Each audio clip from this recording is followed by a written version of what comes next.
ସମସ୍ତଙ୍କୁ ମୋର ପ୍ରଣାମ।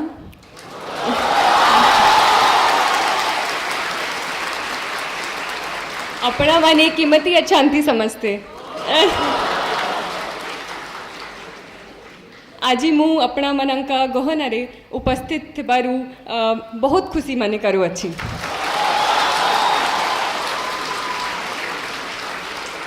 Apologies for the pronunciation errors, if any, but I'm really happy to be amongst all of you today. It's a great honor, and even more so as a student of history, to be present in this historic city of temples, Bhubaneswar, with its proximity to Puri, the home of Lord Jagannath, Bhubaneswar itself being the home of the Lingaraj temple, and not only that, its proximity to the Jain caves of Udaygiri and Khandagiri, the Hathi Gumfa inscription of Kharavela, as well as the Dhauli elephant, the Dhauli rock edict. So it's truly a pleasure to be in this historic land and to be amongst all of you, such excited faces that I'm able to see today. So I'm thankful to Dilip sir, I'm thankful to Vajirao IAS Academy to bring me here and to get an opportunity to interact with all of you. First of all, I'd like to say that all of you are really brave people who have taken on this examination. I've heard that some of you are already preparing for this examination associated with this institution. Some of you are planning to do so. So it's really brave of you to take on this challenge of sitting for what some people call the most competitive examination of the country. Some people even say the most tough examination in the entire world. So I firstly congratulate you for your aims, for your dreams that you've set so high. But at the same time, I'm not going to lie to all of you. I'm not going to paint only a rosy picture. I'll tell you that it's going to be a tough journey. It's not an easy path. There will be ups and downs. There'll be times when you feel like you don't want to study anymore. You feel even if you're studying, you're not getting what you desire. So those things will always be there, as they are in other aspects of life. But at the same time, you must also realize that it's not people who drop in from another planet who tend to achieve their dreams or achieve whatever they want to. It's people like you and me. And before 30th June, even I didn't know that I would be standing here today. So, and I think the beauty of this examination is when you see the diverse nature, the diversity in the results that we also often get. So there are people represented from all over the country, from almost all states of the country. There are people from rural backgrounds, there are people from urban backgrounds, there are people who have gone to the best colleges and universities. At the same time, there are people who have gone to their local government schools in extremely rural backgrounds, having farming backgrounds. So I think more important than anything else in this preparation is this strong will to succeed. And I hope that all of you, with the correct preparation, with the correct strategy, with the correct guidance, as well as, of course, your hard work, your self-discipline, I'm sure that all of you will achieve your dreams someday. For some of you, it may be the civil services examination. But even if you don't manage to crack this examination, or even if you have something else in mind, even if something else excites you or is your passion, I hope that all of you achieve your dreams. So before anything else, I'd like to say all the very best for all your future endeavors.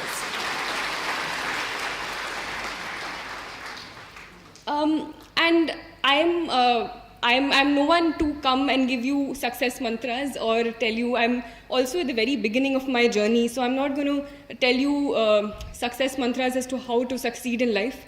All I can do is tell you about my journey, and if that resonates with you, if you find things that you think may work out for you as well, because everyone has a different strategy, everyone has different priorities in life, everyone has different things that they want to achieve and different ways as to how to do it. So I can only tell you my journey, how I managed to deal with certain things, the problems that I faced, how I managed to overcome them. And all that I can say is, if you have decided to enter this examination, know why you're doing it, know what is your goal and what is it that motivates you, that is asking you to sit for this examination. Make sure it's not just external pressure.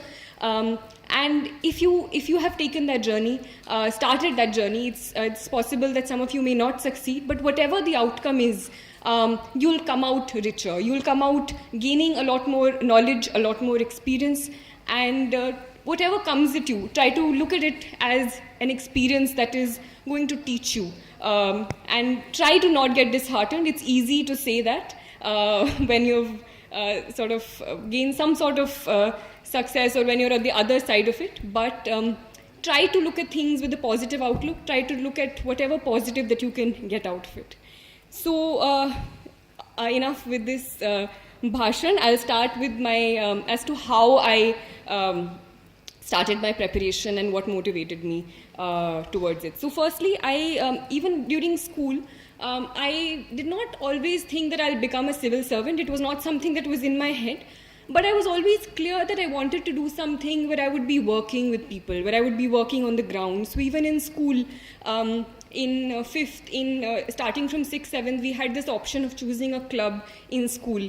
So there used to be options like music or dance or debating. So those things also I sometimes participated in, but my main club that I chose was community service, where we used to stay back after school, teach children from the nearby government schools, even after that. So I think it was always something that I wanted to do, but it was only later when I saw examples around me of people who were bringing about a change in society that I thought that the civil services or the administrative services specifically would be a way in which I would be able to do that to the best of my ability.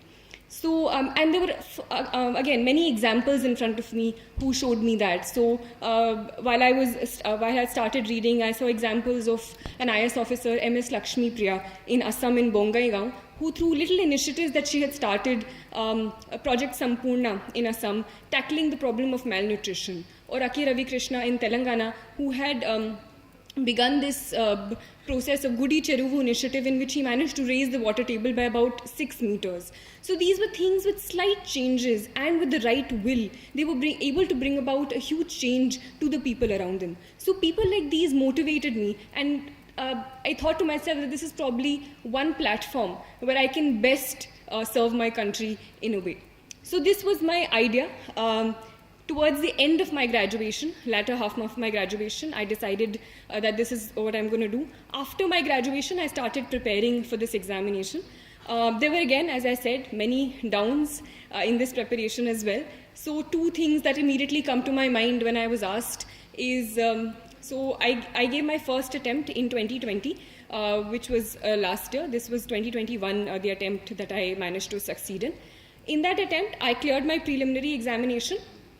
While I clearly remember that day also. It was around 11, 12 at night, quite late, and I was just going through my detailed application form to correct any minor errors that before submitting it finally. And I just realized that my medium for the mains examination, GS papers, the general studies papers, was Hindi. And I remember I kept staring at it for a really long time because I couldn't believe that it was Hindi. That, again, is an entirely different story, but we tried to go to UPSC many times and try to make that change again. There was some technical error due to which it had happened. I still don't know how it had happened. But the thing was that it had happened. There was nothing that could change it. And there were only two opportunities and 2 options available in front of me. Either I could forego my attempt and leave it and wait for the next mains and prepare for the next mains and next prelims, or I could do whatever I could in those 2 months and try to give the examination in Hindi. And I chose the latter. I think at that time, even for a second, I think it did not occur to me that I could somehow leave it. And I think I'm no one to preach, but I'd just like to say that anything that life gives you, I think it's always a good idea to take it for the positive. And it's often said that life is 20% what is given to you and 80% of what you make of it or what you see it as. So I probably saw it as another opportunity to learn Hindi better or learn my language better. So in those 2 months, so things like, it's easy to learn because I liked Hindi. Reading Hindi is my mother tongue, but learning it in a completely different way in terms of technical terms was a whole new challenge. So GDP became Sakal Gharelu Utpad. longitude and latitude became Akshansh, Deshantar, Ushnakatibandhiya, temperate, tropical. It was another challenge altogether, but it was also exciting. So I think it's how you look at it as well. That was the first this thing, and it's likely that you will fail also, or how you define failure is also another matter. So I missed the interview call by 1 mark, but I think I learned. But even that missing, I took it as a challenge, because I was positive that if I can do it in Hindi and still miss it by 1 mark, if I do it in English, which I'm much more comfortable with, it's much more likely that I will succeed. So I took it as a motivating factor. So this was the first thing. The second time where I felt was a little downward curve in my preparation was this time's mains, where I was really sick, and I had high fever. There was a lot of fatigue. So there was a point in time, two days before my optional papers, 2 days I couldn't study at all. I couldn't even pick up a book. 2 days before it, I was literally texting my mother on WhatsApp things that I wanted, because I didn't have the energy to speak. This is not something that I'm exaggerating, but there was so much fatigue in my body. But at that point, you know that there are 3 days to go. You can either give it your all and not regret it later, or relax at that point and regret ki if I had pushed myself during those 3 days. So that's what I told myself. It's just 3 more days, 2 more days, 1 more day. I literally pushed myself to the hilt till I finally wrote my last word and heaved a sigh of relief on the last day of my optional papers. So I was asked to talk about certain ups and downs in my journey. So this is what I'm going to, 2 things that came to my mind. And the only thing I can say is all of us have our own experiences, all of us make our own mistakes, and I made mistakes. And the only thing is not to repeat those mistakes, to learn from them and go forward. And take anything that life gives you as a challenge. Go with it with a problem-solving approach, a solution-oriented approach as to this is something that is thrown at me. How can I best maneuver it? How can I go about it? And I think that's a positive way to look at life and keep you more happy, I feel, if nothing else. Coming to my actual preparation. So this is when I turn to how I prepared for this examination. As all of you know, or some of you know who are preparing for this examination, it consists of 3 different stages: the preliminary examination, the mains examination, and the personality test or the interview. So firstly, it's important to understand that it's not a clear-cut division. You can't just prepare for prelims, you can't just prepare for mains, you can't just prepare for interview. It's a holistic preparation, it's an integrated preparation where your foundations need to be very, very strong. And I made sure that there were 2-3 things that I kept in mind. First was keeping my sources limited. So whatever subjects that I had, I used to rely on 1, maximum 2 books for my very, very basic preparation. Mostly they were the NCRTs or any other basic books. If you are going for any coaching classes, stick to any one coaching class and just add things that you may find from the newspaper or anything else, right? So sticking to the basic book, sticking to the NCRT, sticking to whatever one book that you've decided for each subject for getting the hang of the subject, right? Apart from that, being very, very true to the syllabus, and this becomes even more important in the mains examination, because one thing about this examination is that there's too much to read. There's a overabundance of information, there is overabundance of material in the market, there is overabundance of help that is given to you, there is overabundance of advice that is given to you. Every other person will come and start giving you advice about, this is what you should do, this is what you should do. But you should know what you have to do, and your best guide for that, according to me, is the syllabus and previous year question papers. So these 2 personally were guides for me, especially in the mains examination, as to what to read and what not to read. So even when you're going through a book that is being given to you, try to orient it with the syllabus that is provided and see, this is something that can be answered, or looking at previous year question papers, that these are certain questions that are answered and which will help me. So overall, as an integrated preparation, I'll talk about specific prelims, mains as well, but overall, keeping your source material limited, also for current affairs, also for the basic static material. Secondly, coming back to the syllabus, coming back to previous year question papers.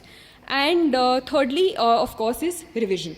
So whatever you do, it's even if it's the topper, even if it's someone who gets really high marks, The first time you read anything, the next time you come at it, it will be as if you've never read it before in your life. And this is something that all of us, everyone who has started preparing, has gone through. So make sure that you go back to it, keep on going back to it, rather than spreading your preparation wide. Rather than reading 5 books for the same topic, read one book but read it 5 times or read it 3 times until you completely imbibe it. Right? This is overall for integrated preparation. Specifically for the 3 stages, there are certain slight tweaks to this preparation that you start making. So after you're done with your basic books, I'll talk about prelims specifically. So while your basic preparation is the same, for prelims, I personally found it one of the most challenging phases of this examination as compared to the mains and interview. I found the prelims most challenging because I always felt that there was a matter of luck also involved in it. The questions sometimes were very random, but I think I still managed to clear it both times. And the reason, maybe looking back, at that time I was as nervous as any of all of you, but I again tried to stick to the basics. So firstly, the previous 3-4 months before the mains exam, before the prelims examination, I devoted mainly to prelims. At that time, mains preparation went into a backseat around 3 to 4 months. If you have not cracked this examination before, if it's the first time you're appearing, or if it's something that you regularly fail in, if you failed 2 prelims, then you can probably increase that time. You can go from 3 to 4 months, or even some people even take 5 months for complete prelims preparation. But mainly I think basic books are very important. And if you look at the questions in the past 2 years or 3 years, it's not something that you'll get out of a book straight. But if you have an understanding of the concept, and that's where conceptual understanding becomes important. You should not read a book just for completing that book. I've read that book. The reading that book is not important, understanding it is important. So if there are certain concepts in, say, geography about folding and faulting of rocks, or science, some science concepts, or some economic concepts about macroeconomic theory, if you're not understanding it, go look at other sources. Go and ask a teacher, go and ask a friend, go and look up something on YouTube, some small video that you find about it. Understand what it means so that you can better apply it in the prelims examination, because a lot of application based questions are being asked. So unless and until you understand the concept, you won't get it. And here I used to focus also a lot on polity and economics, because polity and economics, if you look at analyzed previous year question papers, polity papers are something that you can still prepare for, because you have your basic book, whatever you're relying on, be it Lakshmikant, be it something else, and you basically stick to that book and go through the constitution. So I also went through the Bare Act. And if you have a basic understanding of all the articles, all that, it's likely that you can answer a lot of polity questions. Similarly for economics, current affairs is there, but more than that, understanding of what is monetary policy, what is fiscal policy will be fruitful in sort of answering those questions. So in terms of time and effect, or time and sort of results that come out of it, I felt polity and economy I used to give a lot of importance in, because I could rely on those subjects. Other things I felt were more random. So this was my personal strategy. Everything should be given importance, but these things you should not leave at all, is something that I'm trying to say. Make sure that your basic things and basic concepts are very, very strong. Secondly, for current affairs, so current affairs, again, I'll talk about it later as well, but for prelims, I used to rely on the yearly compilations. Any sort of yearly compilations of current affairs you get. Some people use monthly compilations as well, so whatever works for you, but make sure that you have one source, because current affairs is a sea of information, and once you get lost in it, some people go through daily current affairs, then weekly, then so just make sure that you have one source. Add on it from your newspaper if you read the newspaper. I used to stick to a newspaper as well. But for the prelims, I mainly used to rely on the yearly compilations, go through it 2-3 times. And because sometimes people give in a lot of time, and because the nature of examination is changing, you don't get that reward out of it if you spend too much time going through 3 different magazines of current affairs. Thirdly, after your base concept is done, and even in between also, once you complete a subject, try to solve questions of it. And for that, you can enroll yourself in any test series or take any questions from the market that you get. So a test series was one thing that used to help me in firstly completing the syllabus and understanding, this is something that if I used to complete economics, I used to go and solve a test of economics. If I used to complete polity, so it gives you an analysis as to how much, how well you have read the basic books. Okay. Apart from that, practice of not just test series but also previous year papers, because previous year papers are important in helping you understand the language of the questions, the nature of the questions, and also the nature is also sometimes that you don't get it from a book. So you also get the knack of eliminating questions or getting to know, Acha, this is something that I can do if something like that comes, or trying to find corollaries in other papers. So previous year question papers are really important. I often give examples of where even questions are repeated. So say a question on right to privacy being part of which fundamental right was a question that was repeated verbatim. Similarly, there was a question on economics that was repeated within a matter of 2-3 years.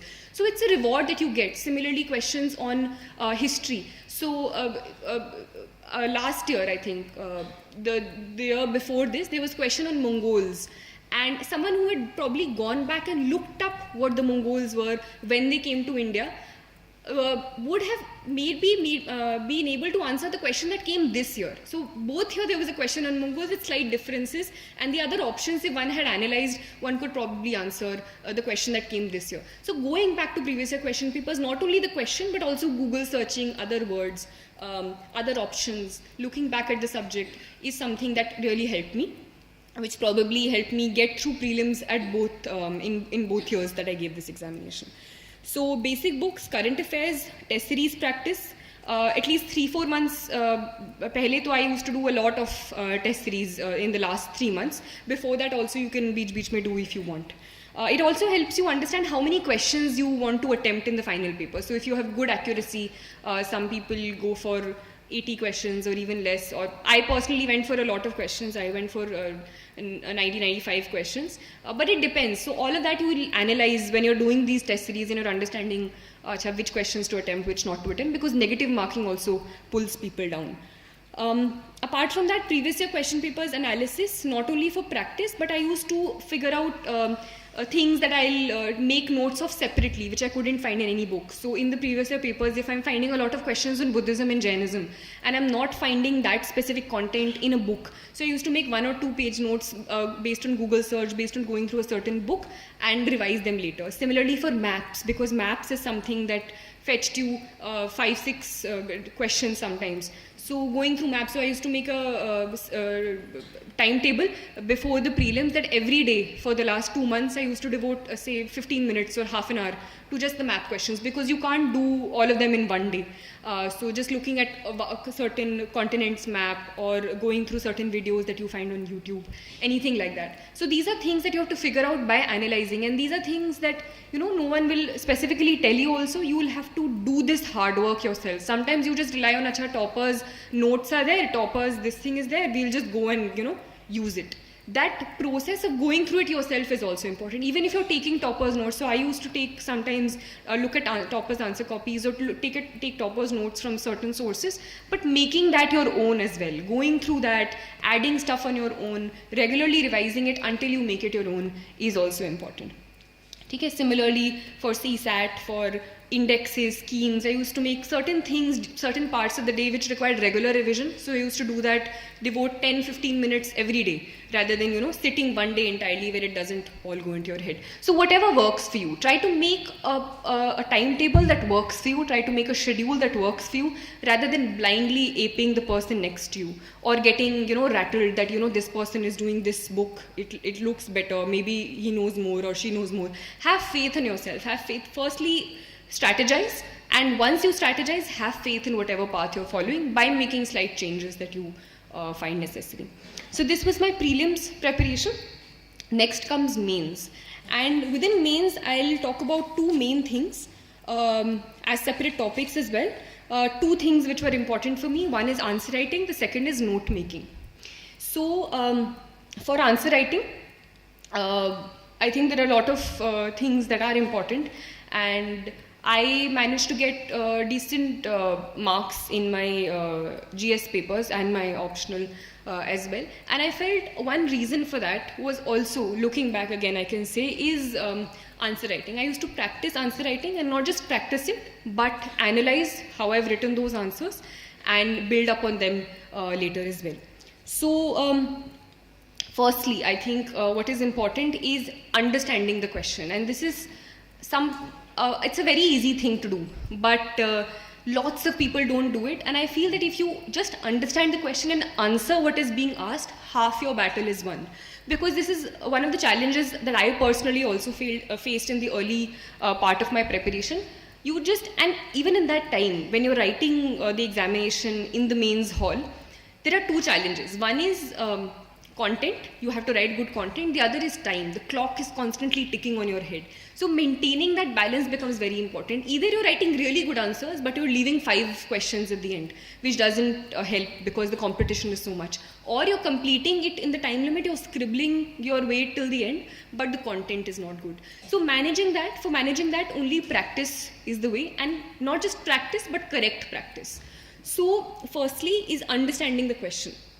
There are certain keywords also used in the question: evaluate, analyze, this, that.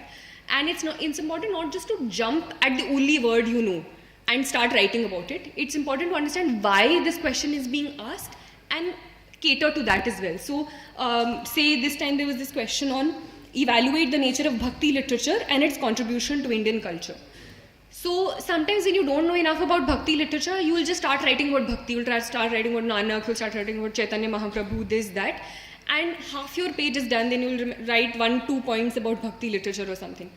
The important thing is, even if you don't know exactly what, how, say, Bhakti literature, what the nature is, its contribution is, try to orient your answer according to the demand of the question. So start writing about Bhakti literature only. Start writing about, so I think in this paper, in this question, what I did also, I made, so although it's not required, but for visual presentation, I made this map of India slightly on the corner, and I jotted it down, jotted the different Bhakti literature across the map. On the map itself. So say the Bishan Pad or Mirabai's this thing, everything, Lal Ded's this thing, Abhangs in in Maharashtra and all of that. So even at a glance you could just see what those things were about. Then the nature of Bhakti literature. So look at the keywords, and this is something that I used to do. I used to divide the question based on the questions and on the words that were used. So nature of Bhakti literature, what is the nature? So say devotional, and then give an example. Try to give what you're saying and provide an example to it, so the examiner doesn't have to think too much. The examiner knows that, this is what she means and this is how she's displaying it. So nature of Bhakti devotional, then poetic, so you talk about certain poetry compositions, then something else. Then the second part of the question was its contribution to Indian culture. So the contribution you think about, and when you make these headings, even if you didn't know the answer yourself, you start making links in your head also, such as what can be the contribution of Bhakti literature. It can possibly be to, bringing about this temple tradition, how these Bhakti songs were sung in the temples, how that created this thing, the musical culture that probably developed out of it. So these are things that you won't read, but you can associate with things around you. And sath mein you're providing examples about, say, Shankaracharya, and these are things that will come because we have things that we've seen in our homes, we've seen somewhere else. So if you just stick to the wordings in the question, what is being asked in the question, rather than coming back to only what you've read in the books, Bhakti I read in that book, Nanak was written, Kabir was written, so I'll just write that. That won't fetch you marks. Understand what the question is, try to relate it with your environment around you, and try to answer those questions in that way. So firstly, most important, understanding what the question is. There were questions in GS3 this time which none of us knew, like there were half the questions were random questions, but I still managed to get, I think later I got to know decent marks there, because I tried to reorient what I knew according to the demand of the question, rather than just writing anything I knew or just leaving those papers blank. So understanding the question, answering only what the question is asking is important. Secondly, content. So this again was another example I wrote down. Analyze distinguishing features of the notion of equality in the constitutions of USA and India. So this was, I think, a 15-marker question, and there are not too many differences. But what sometimes people did was, they didn't know differences in equality, so they wrote differences in the constitutions of USA and India. But that's not what the question is asking. So try to answer what are the differences in equality. Even if you're not getting, try to reorient the question, the differences you know between the constitution in terms of equality. Try to shape what you know in terms of the demand of the question. So these are 2 examples that I remember. Secondly is content. So first is you understood the question, but if you don't have the content, how will you do it? So that content wala thing, you have to do the background work, and that is when I'll come to note making and all of that. In the examination hall, during those 3 hours, you don't have the time to think. You can't just sit around and think, acha, this, that. All of that you need to do before the examination, and your content, to a large extent, apart from on-the-spot thinking, needs to be prepared. For that, for example, GS2, which is polity and all, I had prepared lists, or in the sense topics and committees that I could quote. Say in railways, I will talk about the Anil Kakodkar committee. In something else, I'll talk about the second ARC and the recommendations that they've given. So you're not just writing random things, but you're adding to it. Once your basic, and this can only be done once your concepts are clear. If you're starting your preparation and you start doing this, it won't fetch you anything because your basics are not clear yet. But once your basic content is done, to make it better. So my aim was in answer writing this year to make my answer better from the person before and after me. And how could I do it? By adding content to it. So say committees in GS2, then GS4 is ethics. So I used to look at the newspaper, keep picking up examples and quotes and keep writing them down, keep using them in my papers. So GS4, there were committees. Then GS3, so for economics, some data that I found in the newspaper, or say recently a national health survey has come. So if a question on population, I think this time was asked. So talk about the data in that national health survey, talk about say the sex ratio, how it has changed. So it adds a certain value and you feel that you know what you're talking about rather than just, saying things in the air. It adds some heft to your answers. So content is something that you can work on before you're writing the paper, specifically for different papers, different things you can do. Thirdly, even if you have content, even if you have understood the question, a challenge comes in putting it on paper. And I had a humanities background. I had the habit of writing really long answers. I wrote 8 pages answers in my graduation papers where, you had to write four questions in like 2 hours or 3 hours. So changing that to the demand of this paper was definitely tough, but I managed to do that. I had started with a very different writing style. I ended with a very different writing style. So that is something that all of you can do.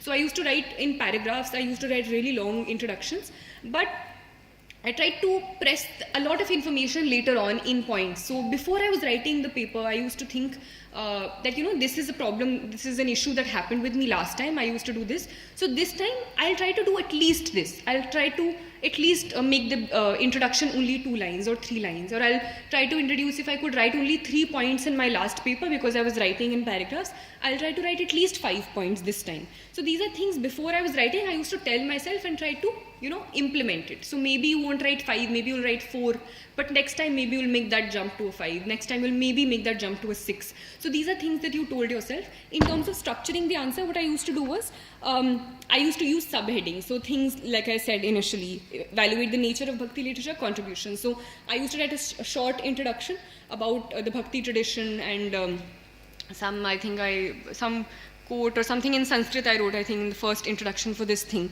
about Bhakti literature. How about it coming from the root bhaj, or to incorporate or something, involve yourself in the divine. I wrote that introduction. Then I made a subheading about nature of Bhakti literature. And I started writing from here. So the nature of Bhakti literature I wrote here. Then the points I started writing, leaving a certain gap. So in terms of visual structuring, it becomes easy for the examiner to see and understand, even if your writing is not good. Some people have that problem. But if you have it clearly divided, so if right here you're writing the heading, then starting from here you start writing the points 1, 2 and 3. If you have an example, I used to write it further to this side and make a triangle. So I used to write example and make a triangle there. So when you're looking at a paper, the examiner could see, she has used 4 examples because there were 4 triangles that were drawn. So this structuring is something that you will get over a period of time. I also looked at other toppers' copies. I incorporated whatever I saw in it. So using subheadings, underlining, starting writing in points. So you need not write very long sentences. You can skip out the a and the sometimes. Not that the person shouldn't understand only what you're writing, but you can leave out certain things. You can just write the basic terms. So points is something that I used. Subheadings, underlining. In terms of visual structuring, I talked about spacing. So spacing was something that I used. Maps, which I talked about in the first paper. Similarly, for geography. And these are things that you can't do in the paper because you can't think that much. So practice the India maps, practice the world maps. That is something that I used to do.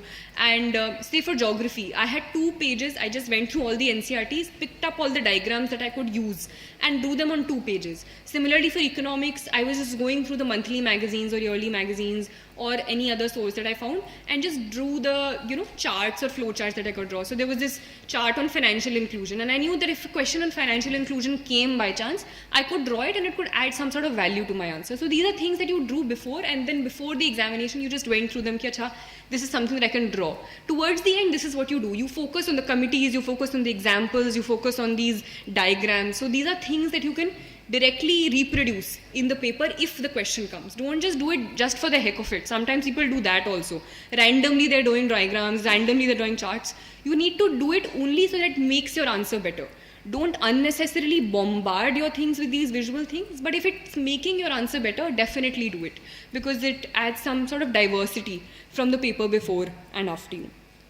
And all of this is done, but more than that, it's practice. You can just do this one day and not do it later, and it will be of no effect at all. So this is something that you need to do on a regular basis. Every day when you're looking at the newspaper, you need to pick up examples. Every day when you're looking, every day when you're writing, you need to come back to the notes that you've made. That is important. So practicing, and more than practicing, analysis also. So sometimes what people do is they practice answer writing every day. They write 3 answers every day, 4 answers every day. I used to, apart from the test series, so the later test series that I joined, I also did practice within a group of friends, 3-4 friends we had. We used to practice previous year question papers and look at each other's answer copies and see, acha, your introduction is better. So this is, if this question comes, this introduction can be used, or this example is better, so I'll incorporate that there. So even if you're writing 3 questions, come back and analyze, acha, this is something that I could have added. This is something that was in my notes. So maybe if I could put it here, coming back to my notes. So that will take some time. It won't be ki, just wrote, closed your copy, next day wrote, closed your copy. That won't help at all. Practice plus analysis, and using that analysis in the next time that you write your answers. So that is something that probably helped me in my answer writing process. So this was my answer writing specifically. Apart from that, for mains preparation, the basic books you would have already gone through 3 or 4 times. And yeah, this is something that I forgot to say, but for me personally, prelims I at least made sure that I had done 3 revisions in those 3 or 4 months before of the basic books that I had, or whatever thing that I was following, whether be it Spectrum for history or anything, or the NCRT for geography. I used to make at least 2-3 revisions. It depends on you, how much you've read that paper. If you're doing it for the first time, maybe more, maybe less, but just to make sure that it sticks in your head. So those revisions you've already done before.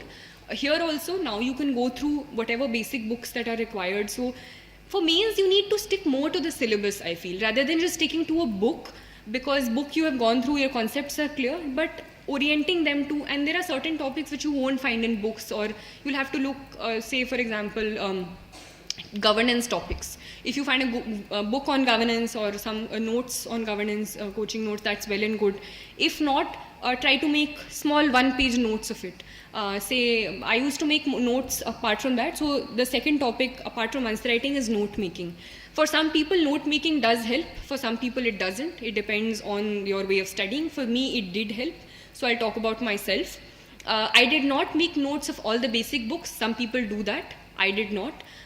Sometimes, for example, for geography, if I'm going through it, there is certain data about, say, crops, their percentage in world crops and Indian crops. So I used to make a small chart towards the end of the chapter itself, and agar end mein revision karna hota tha, so I used to go through that. But mostly, I did not make notes of the basic books, because I thought they were well enough, they were compact enough, and I used to just underline things that I thought were important when I was doing revision. But for certain topics in the syllabus, which I felt I could not find information elsewhere, if I thought there were certain current affair topics in the news, in the newspaper, which are going on for a really long time, say the farmer bills, if it's going on for a really long time, I'll make 1 or 2 pages notes out of it, so I can use it, say, in agriculture, or if I find, say, an article on fertilizer policy in the newspaper. So I used to not make notes of newspaper per se. Some people make copious everyday notes of the newspaper. I did not find that helpful, because at the end you have like a huge this thing of newspaper, it takes a lot of time in the day. So I did not find that helpful. Some people do. But I used to just pick up things that I found in the newspaper which were important according to the syllabus. So fertilizer policy I know can come in the agriculture part of GS3. So that awareness of the syllabus, that familiarity with the syllabus you need to build over a period of time and make notes according to that. So that fertilizer thing that I made, then I used to leave some space on the side. So if I find anything else, I'll keep on adding that later. Similarly for say cybercrime or so cybercrime or something like that was in the syllabus clearly mentioned. So for that I had made 1 or 2 pages notes. Any example that I found of say some attack that happened here, some red dot network attack happened there, or Estonia mein there was this cyber attack. Those things I used to keep on adding and then use them in my answers. So these things like enhance your answers a bit. Some other people are just writing whatever notes that they found or whatever book that they used. But when you see examples of say, US में ये वाला attack happened, shadow network ये हो गया, या Pegasus attack ये हो गया, तो it adds some newness, and the examiner thinks that she knows what's happening and she can make these links. So these additions I used to keep on making from the newspaper, apart from making my main notes that I used to do according to the syllabus, according to any topic that was in the news. Why is note making important according to me? And that is the way you should make those notes, because sometimes what people do is कि notes बनाने हैं, किसी ने बोला है कि notes बनाने, it's important. So I'll make notes, and those notes don't serve any purpose because it's more or less you're repeating and you're copying whatever was in the book. You just literally remove a few words and you write them in your own words, or you write them by removing a and the. So that doesn't help at all, because you should understand why you're making them. There's a purpose to the note making. So firstly, according to me, it's to pry out or take out the important stuff, or what is important. So you're removing what is not important and what is of most importance in using it. So the notes, the next time you make, like if it's 100 words, it should come down to at least 40 or 50. Otherwise, there's no point to making it, or even less if you can. The smaller they are, and if you can understand it. Understanding should also be there. It's not as if कि अगली बार आप पढ़ो आपको समझ ही नहीं आ रहा आपने क्या लिखा है because इतना छोटा कर दिया. But you should understand. It should be for yourself. So prying out the important information, collating important information. Because say if it's a topic in the syllabus, it's possible that you can find good information from 2 sources. So sometimes I used to make notes collating those 2 sources. Or if it's a topic in the syllabus, I used to do a Google search, find 4 or 5 sites and just take out important bits, important examples and make one information. So taking out important stuff, so reducing it. Secondly, collating information from a couple of sources, keep on adding to it. Some people used to make online notes, that you can also do. I used to find it more comfortable writing. So that was my personal preference. It's sometimes easier to make online notes because it can be easily edited. So that is also something you can do on Evernote or anything, or anything on your laptop also you can make. Thirdly, revising revising के लिए it's important, because immediately before this examination, and it especially helped me for my optional, because optional history was very, very vast. I could not possibly have gone through all the books before my examination, so I used to make notes. Those notes itself are also pretty big, because even after condensing, the syllabus was that vast, but it helps you for revision, because in the end you can only look at those notes, so it needs to be short. So for revision, for collation, and for highlighting important stuff and gradually reducing it. So sometimes people make notes 2 times. Firstly notes, and then notes of notes to even shorten it towards the end for extremely last minute revision, just keywords. So that is something that you can do. Which books and which areas you're making notes of, you need to decide. No one else will tell you according to your needs. Secondly, they need to be crisp, I've already told you. And thirdly, they need to be oriented to the syllabus. Don't write random stuff, they need to be oriented to the syllabus. So these were 2 things which are, I thought, mainly important for mains. Thirdly, a thing which helped me, apart from mains, answer writing and note making, was looking at toppers copies. Because apart from the whatever test series you'll enroll yourself in, whatever feedback you will give, that is also important. You'll incorporate the next time you write tests. But thirdly, toppers copies help you in understanding what possibly got those people those marks. Right? So it's possible that you may not like one person's copies or another person's copies, but out of a group of 5 or 6 that you can explore, there'll be 2 or 3 things that you can incorporate. And sometimes people don't understand what's going wrong. People are giving attempts after attempts, they're not getting good marks. And that's because mainly keep on sticking to the things that got them those marks. So it's important to get out of that cocoon, look at what other people are doing, and possibly learn from anything that is being given to you. So in that way, toppers copies of certain subjects, of certain examples that I used to find in ethics copies, I used to, a quote I found, so I used to use that. An example I found somewhere else, I used to use that. Structuring of answers, those things also, I think you can, they're all easily available. You can go through them and add to your answers in any way. Next, preparation for current affairs. So this is again a question that is regularly asked. How do you prepare for current affairs? There's too much to do. I personally relied mainly on the newspaper. So the newspaper was my companion throughout the entire preparation, and I personally felt it helped me a lot. Some people do not so rigorously rely on the paper, they use other avenues. But I personally relied on the newspaper. It helped me a lot for my mains preparation. It helped me, I think, in a subconscious way for my prelims preparation also, because there are concepts, things that you're constantly reading which go in the back of your head.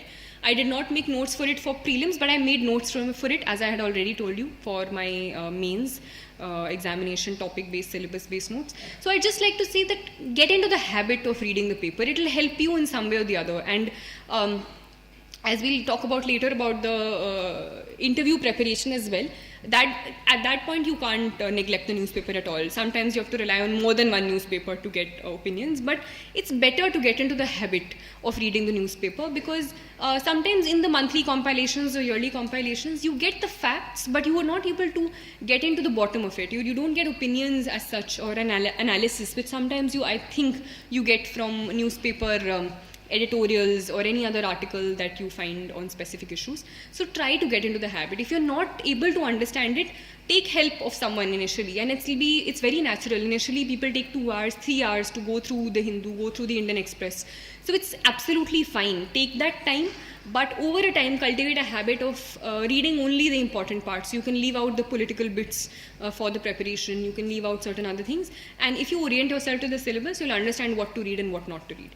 So the newspaper I used to follow, I used to keep adding to it, adding examples, adding notes to my mains notes that I was making. Secondly, my other source for current affairs was the yearly compilations, which I used mainly for the prelims. For the mains, what I used to do was, apart from my mains notes, I used to just go through indexes of the magazines sometimes and just add. So any sort of magazine that you're using, there are too many available. So any magazine that you're using, I used to just look at the index. Anything which was missing in my notes, I used to use that. So use it according to how you want to. So yearly compilations for prelims, and thirdly, my notes. So my notes I used to make, and we had made a certain group also, a self-study group, 3-4 people. We used to divide certain topics, make notes of them, and use them towards the end. So that was my strategy for current affairs. My only advice is keep it limited. Don't, because there's a lot to go in read in current affairs, stick to any one source and believe that it will work out. Because self-belief is also very important in this examination. Self-doubt is one of the biggest things that you face at every level. You're all thinking, this book is not good enough, my preparation strategy is not good enough, this particular coaching or anything. You're always questioning yourself, but just have that self-belief that whatever you've chosen is going to get you there if you have, the correct reasons, the correct strategy, and your materials, basic materials are right. Then was my strategy for optionals. So optional, firstly, is the choice of choosing your optional. So according to me, some people have asked me, how do you choose your optional? And some people had thought that history was not a scoring optional initially. So I was also told, even if you have history as your background, try to change it. Some people have changed it already because, history is not that scoring. And maybe you take sociology, maybe you take something else, you'll get more marks. So I personally think that this is not true. There have been people from all different sources and different optionals who have got marks. There are people in the top 20 from economics background who have gotten marks, from from Hindi literature, from sociology, from political science, from medicine. So these are things that, people say that economics may don't get marks, history may don't get marks, medicine is very, very vast. So just make sure that whatever you choose as your optional, you have an interest in it. Because an optional, you have to put in a lot of hours. You have to, consistently read those things, read extra books, write answers. And that will not be possible if you don't have interest in that subject. So first and foremost, make sure that you have interest in the optional that you're going for. If you're, say, from an engineering background, which some people say that, they have a problem with, because, say, I had history as my background. I did my graduation in history, so I took history. I was comfortable with it. I had an interest in it. If you are not from any of these backgrounds, if you don't want to take any sort of engineering as your optional subject, what you can possibly do is just go through roughly the books of all of these things. Just roughly go through sociology, go through history, and see where you find yourself, more comfortable with. Secondly, apart from interest, is material and guidance of a certain sort, because I feel each option has a slightly different strategy and slightly different things that you need to keep in mind. So any sort of mentor, any sort of person who has cleared the examination in that subject, you can ask that person, ask another person for its pros and cons. So take every optional, see its pros and cons, see which pros you can work with, see which cons you can work with, and then come to an optional. For history, my personal challenge in history was, even in this year, even I was very, very jittery even before I was giving my final optional papers, was the vast syllabus. So I think that was a personal challenge that I had, balancing it with my general studies preparation. That time management, again, you have to figure out yourself. Before the mains, I used to divide mostly my day into half. Sometimes that more than half was given to history, and at the end I still wasn't very happy with the revision that I'd done of history. So it's just, I think what maybe helped was my note making. Even in the last day, even in that 1 hour, there were certain things that I hadn't done. So I revised, because I had short notes, I revised in the 1 hour that was given to me between the two papers. So that also I could use in the last thing. So note making really helped me, according to me. Practice, revision of those notes helped me. So that, I think, worked out for me in history. I had a certain love for the subject, so that sort of background also probably helped me. So strategy for optional, I feel, depends from subject to subject. So if you have, and I think we'll have a interactive question answer session at the end. So if you have any specific questions that you would like to ask about my optional or any other thing, you can ask, because each optional, I feel, has a different strategy. And basically time management, I think, so which comes to the next topic as well. Time management is crucial in this examination, and even though these things may seem the most boring, time management, revision, all of this, but I think these are the things which actually work out in the end. And that time management can be different for different people. Some people, can study for hours at a stretch and not get tired. Some people do need those regular breaks. But whatever it is, make sure that you're accountable to yourself. Make sure it's not external accountability. It's not, you don't have to be accountable to your parent who's saying, Acha, padu. But make sure that, this is something. For personally, what I used to do was, I did not have very clear-cut, timetables in the sense कि अच्छा इतने घंटे ये पढ़ूंगी, इतने घंटे ये पढ़ूंगी. Roughly timetables I did have, but morely it was in terms of कि अच्छा इस हफ्ते तक ये खत्म हो जाना चाहिए. अब वो कैसे भी मेरा खत्म हो रहा है. If there were days when I did not feel like studying at all, I used to completely put away my books and chill in the true sense of the word, or do anything. But when I used to study, I used to do it with my, literally tan and man, and not think about anything else. So those things, those ways of studying, you need to figure out yourself. Ways of taking breaks, ways of motivating yourself, you need to study, figure out yourself. There are too many distractions in today's day and age. So some of my friends completely cut off from all social media. That also works for some people if you have the will. For others, for example me, I did not completely cut off from social media, but I did not use it, say, for long hours a day. I used to sometimes keep my phone away or use it very sparingly. So if you think that you cannot use your phone, so ask your friend to, say, keep it away for 3 hours or 4 hours, and tell yourself that if I complete this, I'll give myself, this break or this reward where I can use it, say, for whatever purpose, and then come back to it. So figure out ways where you can do this yourself, and whatever works for you. But make sure that there is an inner sense of accountability. You are the only one you are responsible to. You are the one who has chosen a certain goal for yourself, and it's your responsibility to complete it. So that is something that must be kept in mind in terms of time management. But time management is important. You cannot ignore it. You need to know when to complete the syllabus, when you'll start preparing for your answer writing, when you'll start preparing for mains, when you'll start preparing for prelims. So 3-4 months before, I used to stop preparing for mains before my prelims examination. Before that, initially, after my prelims examination, the early few days I used to keep for ethics. Then I used to start preparing my optional strategy. So those things that I think you have to figure out yourself according to how you work and how well you can balance things. And revision again. Revision is important at all stages of the examination, be it prelims, be it mains. Then I think thirdly, we've talked about prelims, we've talked about mains, we've talked about optionals. Now we come to the interview part of the preparation. And I think it's still a faraway thing because I believe that some of you and most of you have started beginning your preparation or are thinking of beginning it. But as I said, it's an integrated preparation. The only thing I think in terms of current affairs that becomes different for the interview is that you have to have opinions also of things. You can't just know the facts. You need to know causes, you need to know consequences, you need to sometimes defend what is happening. You can't just get away by reading monthly magazines. You need to read the newspaper. You can look at, so in terms of opinion formation, some things that I would suggest, some people have a problem talking or feel that you know stuff, but you can't say it out loud in a group of people. Some people are shy. So those things you can start working on from now onwards also. You can start, taking part in group discussions, sitting with a group of friends, talking about any topic which is happening in the news and seeing other people talk. So looking at, say, Rajya Sabha TV, there are certain discussions which happen, any sort of other discussions. I used to sometimes listen to Google podcasts. There are things, so there are lots of podcasts by certain newspapers. So Indian Express has this thing of 3 things by Indian Express. So any topic which is going on in the news, they talk about it in detail. So listening to these things, having those discussions with a group, so you get out of this inhibition of not wanting to speak. And don't be afraid of saying out the wrong things, because among friends, this is the only place you can, or among, say, teachers, this is the only place you can where you can correct yourself. So even if it's far away, these are things that you can start doing. It will even help you develop your personality in the long run.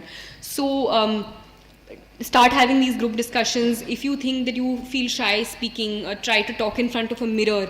Some people are advised to do that if they are not comfortable doing that.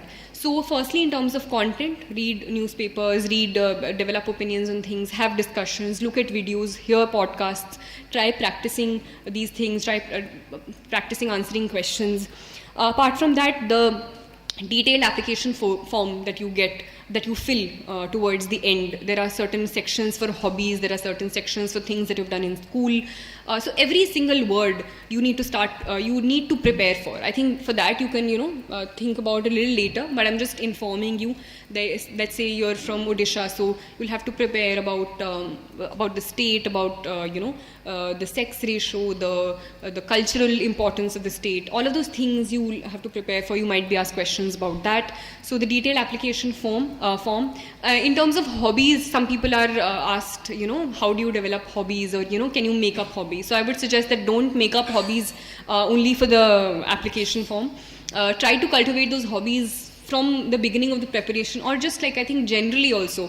I think there's not only studying which is there to life. There are things that you should develop a personality of a certain sort. Engage in whatever, be it a sport, be it any activity, be it any craft, singing, dancing, anything. So that I think it also gives you a break, because as much as I'm standing here and talking now, it's a very strenuous process. It's physically draining, it's mentally draining, and you need these an off time also in between. So cultivate a hobby from early on also. Even if you want, it'll help you in the interview. Think of it as that also. But generally also, I think it'll help you if you develop something apart from only studying.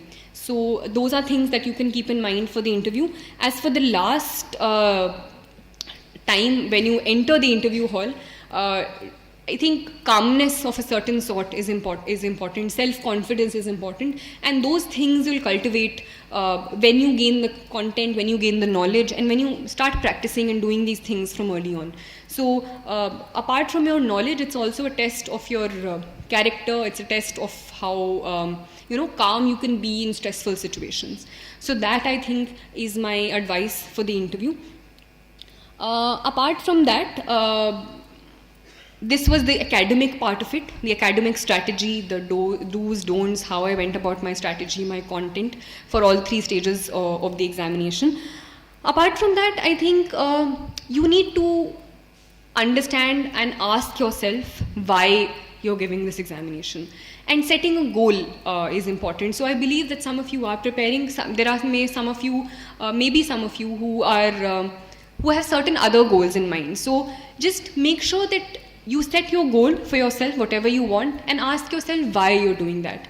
Because that is something which will sustain you throughout the preparation. And motivation is something that you have a dearth of at times. The results have come or something happens, everyone is pumped up, you think, I'm going to get a top 10 rank, I'm going to get a top 20 rank. 1 month goes away and that motivation goes down.